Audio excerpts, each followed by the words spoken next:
സഹോദരങ്ങളെ, ഒന്നാമതായി പറഞ്ഞ കാര്യം നിഅമത്തുകൾ ഉണ്ടാകുന്ന സമയത്ത് അതിന് ശുക്ർ കാണിക്കാൻ സാധിക്കുക എന്നുള്ളതാണ്. അള്ളാഹു നമുക്ക് പല രൂപത്തിലുള്ള നിഅമത്തുകൾ നൽകിയിട്ടുണ്ട്.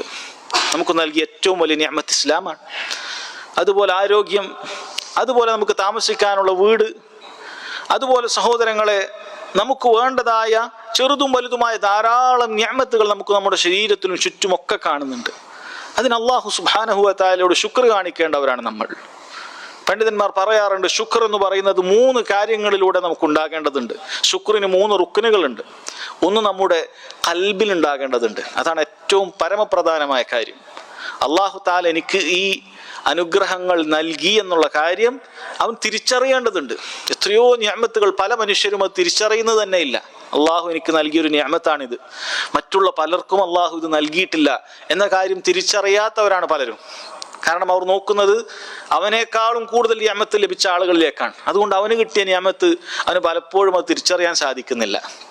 അങ്ങനെയുള്ള ധാരാളം ആളുകൾക്കുണ്ട്. അതുകൊണ്ട് അവർക്ക് അത്തരക്കാരായ ആളുകൾക്ക് ഖൽബിൽ അള്ളാഹു സുബ്ഹാനഹു വ തആലയുടെ നിഅമത്തിനെ മനസ്സിലാക്കാനും അതിന് ശുക്ർ കാണിക്കാനും സാധിക്കുകയില്ല. അതുകൊണ്ട് നമ്മളത് കൃത്യമായി മനസ്സിലാക്കണം. എനിക്കൊരു കുറവുണ്ടെങ്കിൽ അതിനേക്കാളും എത്രയോ ഗുണങ്ങൾ അള്ളാഹു തആല എനിക്ക് നൽകിയിട്ടുണ്ട്.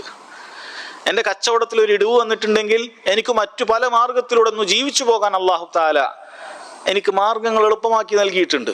ഇനി എന്തെല്ലാം പ്രയാസങ്ങളുണ്ടെങ്കിലും അള്ളാഹുവിൻ്റെ അപാരമായ തൗഫീഖിനാൽ എനിക്ക് തൗഹീദില്ലേ, എനിക്ക് സുന്നത്തില്ലേ, അള്ളാഹു തആലയെ കുറിച്ച് മനസ്സിലാക്കാനുള്ള അറിവ് അവൻ എനിക്ക് നൽകിയില്ലേ, അതിനേക്കാളും വലിയ നിഅമത്ത് എന്താണ് വേണ്ടത്? ഇത് ഖൽബിൽ മനസ്സിലാക്കിയിട്ട് നാവ് കൊണ്ട് അൽഹംദുലില്ലാഹ് എന്ന് പറയണം. അതാണ് രണ്ടാമത്തെ കാര്യം. നമ്മുടെ നാവ് കൊണ്ട് ആ ശുക്ർ കാണിക്കുക എന്ന് പറഞ്ഞാൽ അള്ളാഹുവിനെ സ്തുതിക്കലാണ്.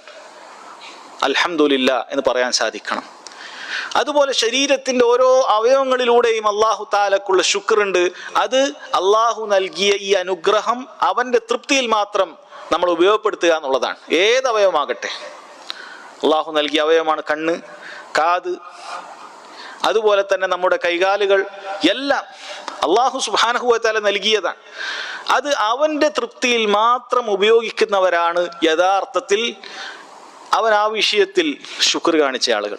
അതിൽ നമ്മൾ പരിശ്രമിച്ചുകൊണ്ടേയിരിക്കണം. അങ്ങനെയുള്ള ഒരുവനാക്കി അള്ളാഹു തആല നിന്നെ മാറ്റട്ടെ എന്നാണ് അദ്ദേഹം ആദ്യമായി പ്രാർത്ഥിച്ചത്. നമ്മൾ എത്ര തന്നെ സഹോദരങ്ങളെ ശുക്ർ കാണിക്കാൻ ശ്രമിച്ചാൽ നമുക്കത് പൂർണ്ണമായി സാധിക്കുകയില്ല. പക്ഷെ നമ്മൾ നന്ദി കെട്ടവരാകാതിരിക്കാൻ ശ്രദ്ധിക്കണം. അല്ലെ, നമ്മൾ എത്ര ശുക്ർ കാണിച്ചാലും അള്ളാഹു തആല നൽകിയ നിഅമത്തുകൾക്ക് എങ്ങനെയാണ് നമുക്കതിന് പൂർത്തീകരിക്കാൻ സാധിക്കുക? ചില പണ്ഡിതന്മാർ പറഞ്ഞതുപോലെ നമുക്കൊരു അനുഗ്രഹം ലഭിച്ചാൽ നമ്മൾ അൽഹംദുലില്ലാഹ് എന്ന് പറയും, അൽഹംദുലില്ലാഹ് എന്ന് പറയും.